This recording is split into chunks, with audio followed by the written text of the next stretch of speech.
Okay, welcome to episode 13. I'm here with Nash and Eddie from Overkill. You've been on tour in Europe, for a couple of weeks now? Right, a couple of weeks. Germany, Switzerland, Italy, France. Yeah. And how's it over the last 12 months? You must have had preconceptions about what it would be like to get back together and go out on the road again. Has anything surprised you about anything you didn't expect? Well, not really. I mean, we rebanded about 7 years ago, and so actually we're here 3 times before, so there's no real surprises. Yeah. Which sort of territories in Europe are huge for Overkill? And I mean, you were saying before that you played in Paris. I mean, how was that? They're known to be quiet, reasonably subdued crowds. Yeah, no, Paris was a blowout last night. Spain seems to love Urge. There's always the people who come know what we're about. So it's always we've been pretty happy, especially with some of the success in Spain, and we've had some festivals over there where people really know the songs, and having not been around for a while, I'm always amazed how well people seem to respond to the newer and the older material we have. Is it harder to sort of know now with downloads and stuff which areas you're selling records, which areas you're popular, what response to expect than it was in the old days? I'm probably the wrong person to ask. You know anything about that? Yeah, well, yeah, it's we're just kind of getting back into it, and we'll see. We constantly keep our eye on our side of the equation, where we're just trying to keep the string of good material coming out and do what we do. And in terms of strategically where we go, we've had pretty good success everywhere. We've been able to go to Australia. We've done a little. There's talk of going to South America.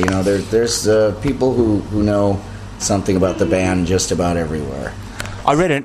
Sorry. Go ahead. No, I was just going to say I read an interview.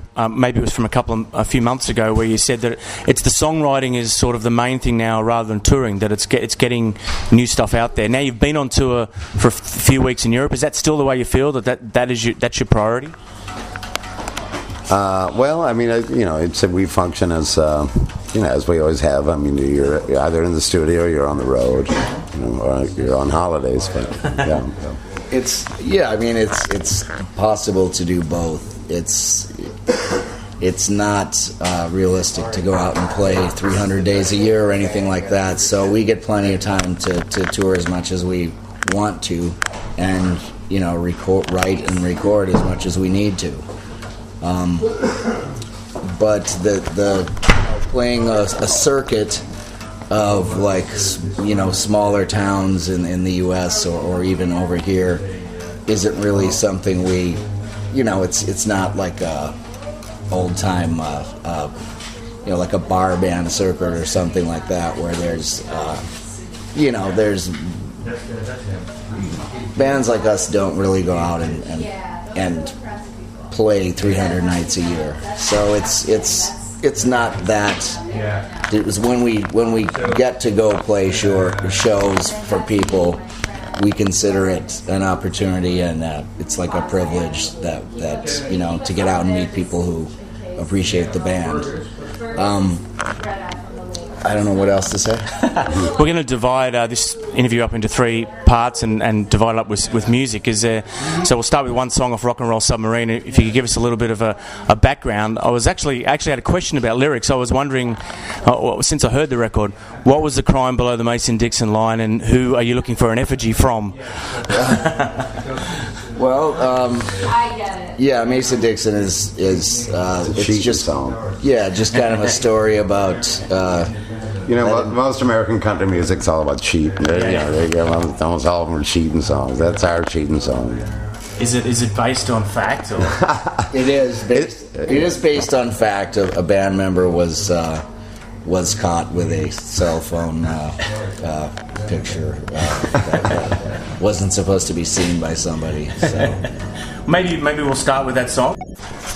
Welcome back to White Line Fever, and I'm here with Eddie and Nash from Urge Overkill. Now, we already asked them about Mason Dixon, and now we're going to ask them about the song Effigy. It's an angry song. I haven't read anything where you've actually explained who it's aimed at or why you're angry, so I just thought maybe you might be able to explain. And the King has a lot of explaining to do. Actually, the inspiration for... it's interesting, you see a lot of political unrest now, but I guess the ideas for the lyrics go back to because the germ of the song goes back to the Bush administration. So actually it was George Bush I was imagining on fire in the lyrics of that. But he's old hat now, and we are seeing some positive things happen in terms of riots in the streets. We always like to see that. So, I mean, without turning this into a political interview, do you think things have improved? Certainly, it's an incredible time to be alive, really, what's happening in the Middle East at the moment, isn't it? Have things improved since you wrote that song? I have to say so. I mean, it was, I think, in terms of, with all the, legitimate criticisms of America, the fact that a black man can be president and win a clear plurality or whatever it was and it really proves that our system is still the worst system compared to, except for all the others, I guess. Isn't that what? Yeah. It's that's an amazing thing, and I'd love to see something like that happen more often in Europe or anywhere else. Have just the best man win. Mm-hmm. It's I think proved meritocracy, although there are still problems. That's still a great moment, I think, for our times. Now, let's go back to rock and roll. I've been, you do research. You're supposed to do research before you do these interviews, and hopefully do more than Google. And one story that I was reading was quite evocative. It was about Nash sort of walking the streets of Chicago, refusing to do interviews while the band was in, recess. I mean, was that a difficult period, when you didn't know what was going on? There was talk of the band name perhaps being revived. What was that period? How do you look back on that period now? Well, I mean, we definitely were up for a break. I mean, there's no doubt about that. I mean, we would have killed each other, killed the band, had we not recessed. But we spread our respective wings, and did some solo things, and got out of our system. But in the end, I think we missed the music, and I think we both tired of being so. I mean, unbeknownst to each of us, but people wanted to know why. Yeah, living in Chicago was our huge fan base, and we couldn't really come up with a great reason after a while. After a few people years, coming up, when are you getting the band back together? And after a while, you tire of fielding that question, and you don't really have an answer, and so then we got to talk, and so. I suppose you forget the reasons in some ways, don't you? Are you in a position to give advice to musicians who are in the same position? When we finally did, bury the hatchet, so to speak, we couldn't. Either we were just, we were too, I don't know if I can say fucked up then, or just too old to recall what it was we were actually on about. But it comes with the territory, and it's par for the course, and we were just happy to just to resume where we left off, and that was it. I'm sure your fans are probably, along with Google, doing the same Google searches that I did, but they're also Googling Blackie, and they come up a bit of a blank. It's pretty hard to find out where he is or what he's doing. Can you enlighten them in any way, or?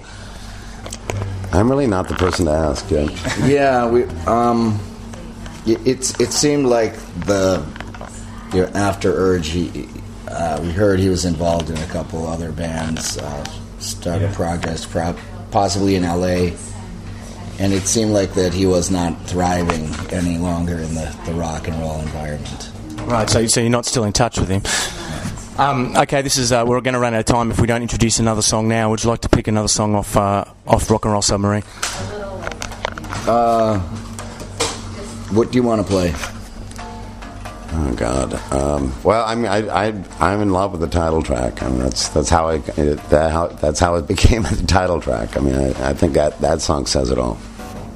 Okay, welcome back to White Line Fever, and I'm here with Urge Overkill, at least two of them. And what I wanted to, the next thing I wanted to ask about, is just to go way back to the what it was like, and not many people will get to experience this, is to tour not only with Nirvana during Nevermind, but also Pearl Jam during the Versus tour.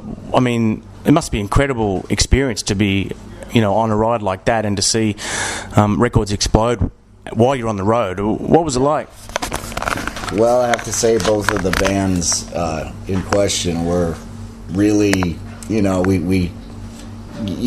really get to know and appreciate a band when you can see them play every night, and we were really still amazed by, there was hype around the whole thing at the time, but it was really a time when guitar music was gonna conquer the world, and it's like good heavy rock was part of the most important musical movements for generations, and it was really cool. The music, popular music, was not to our liking at the time.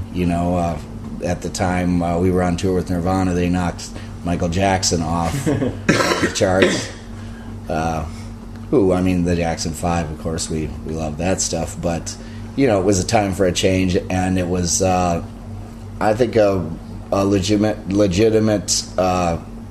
It was at the time when I guess it was grunge or whatever that sort of 90s guitar thing happened. It was, I think it was sort of it was a very pure movement. I mean, it's not something you can put into words, but we felt like it was important, and it felt like we were in the eye. It was like being in the eye of some storm, but we were as confused as they were. I mean, no one knew what was going on. But yet it was happening. Which brings me to my next question. That one of the Illinois street press said that Urge Overkill became the cliches they were pillorying.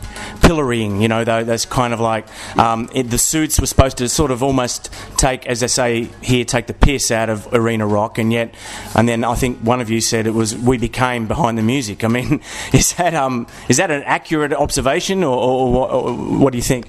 Well, I think it did sort of become a problem because we were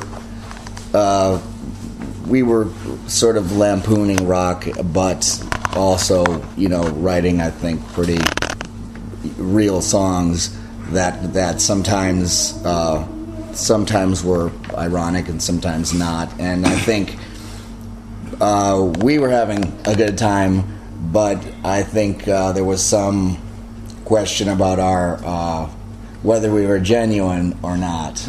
And I think the people who know the band best and understand the best know that that's the line we walk that makes it entertaining. We're not, painfully sincere, but we're not, totally disrespecting the. Well, we are. No, we're songwriters. We're performers,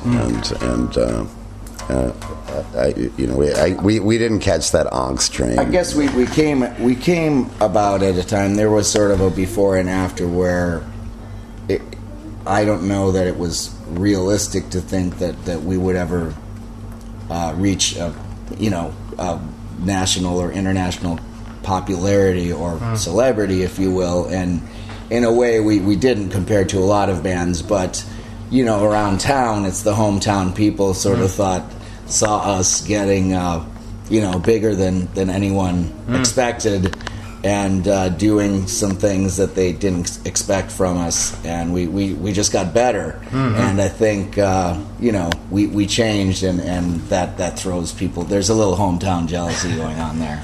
Our time. Sorry, are you going to say something? No, our time's almost up. But this is the question I'm sure you get asked this in every single interview you do about "Girl, You'll Be a Woman Soon." Absolute blessing, part curse. Was there any negative about that? I'm sure you get asked that a lot. But how do you look back on it?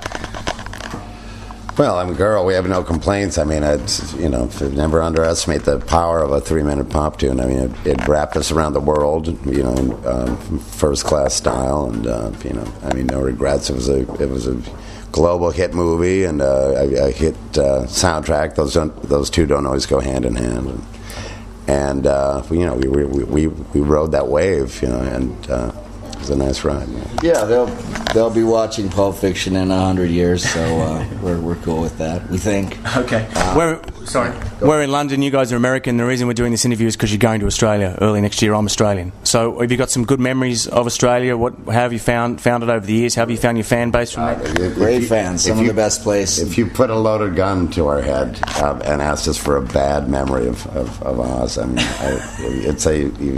you've got to pull the trigger.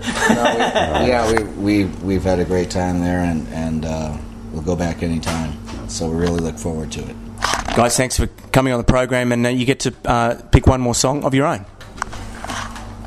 I would say "Touch to a Car."